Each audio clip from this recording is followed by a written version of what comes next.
नमस्कार साथियों आज इस वीडियो में हम निपुण योजना के अंतर्गत कक्षा 3 के सप्ताह संख्या 13 की रूपरेखा के बारे में जानेंगे। हिंदी विषय में सप्ताह 13 में शाब्दिक पुनरावृत्ति का कार्य कराया जाएगा। इस सप्ताह के समस्त दिवसों के प्रथम कालांश में अभी तक करवाई गई गतिविधियों का दोहराव कराया जाएगा। उन गतिविधियों को सामूहिक रूप से करवाया जाएगा जिन पर बच्चों को सहायता की आवश्यकता है।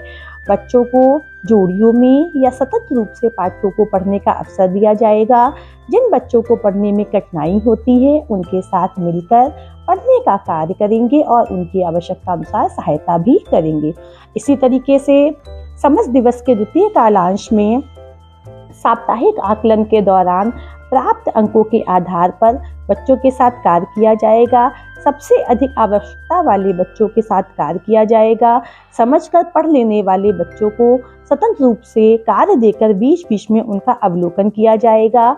बच्चों के साथ साप्ताहिक पुनरावृत्ति के लिए उपलब्ध कार्यपत्रक पर कार्य किया जाएगा।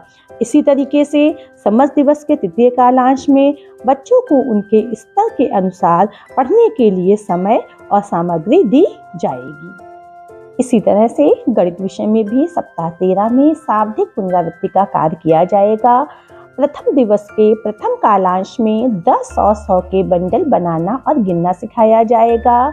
द्वितीय कालांश में 100 से 500 तक की संख्या को खुले 10-10 के बंडल और 100-100 के मंडलों में बनाना सिखाया जाएगा। तृतीय कालांश में 100 से 500 तक की संख्या को वस्तु और चित्र के साथ इकाई, दहाई और सैकड़े में समझाना जाएगा और लिखना सिखाया जाएगा। द्वितीय दिवस के प्रथम कालांश में 500 तक की संख्या को स्थानीय मान के अनुसार लिखना सिखाया जाएगा। द्वितीय कालांश में 500 से 1000 तक की संख्या को खुले 10 व 100 के बंडल में समझाया जाएगा। तृतीय कालांश में 501 से 999 तक की संख्या को चित्रों व वस्तु के साथ इकाई, दहाई, सैकड़े में लिखना सिखाया जाएगा। तीसरे दिन के प्रथम कालांश में 999 तक की संख्या के आगे यानी दाएं, पीछे बाएं की संख्या लिखना सिखाया जाएगा, यानी अनुवर्ती और पूर्ववर्ती संख्या लिखना सिखाया जाएगा। द्वितीय कालांश में 1000 से 5000 तक में इकाई, दहाई, सैकड़ा, हजार की समझ विकसित की जाएगी और स्थानीय मान सिखाया जाएगा। तृतीय कालांश में 1000 से 5000 तक की संख्याओं को शब्दों व अंकों में लिखना सिखाया जाएगा। चौथे दिवस के प्रथम कालांश में 5001 से 9999 तक की संख्या को इकाई, दहाई, सैकड़े, हजार में लिखना सिखाया जाएगा व स्थानीय मान का अभ्यास कराया जाएगा।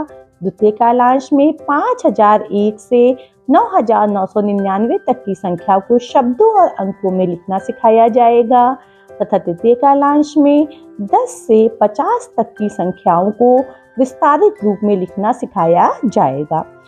पांचवें दिन के प्रथम कालांश में 51 से 100 तक की संख्या को विस्तारित रूप में लिखने का अभ्यास कराया जाएगा। द्वितीय कालांश में 100 से 999 तक की संख्या को विस्तारित रूप में लिखना सिखाया जाएगा व स्थानीय मान का भी अभ्यास कराया जाएगा। तृतीय कालांश में 0 के साथ 1 अंक की संख्या को जोड़ने का अभ्यास कराया जाएगा। छठे दिवस के प्रथम कालांश में 0 के साथ 1 अंक की संख्या का घटाना सिखाया जाएगा।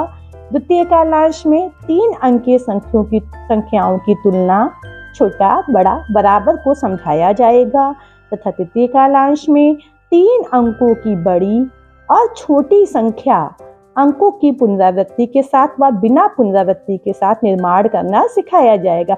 इसमें बच्चों को हम कोई भी 3 अंक दे देंगे और उन अंकों का प्रयोग करके बच्चों को छोटी व बड़ी संख्या का निर्माण करना सिखाया जाएगा।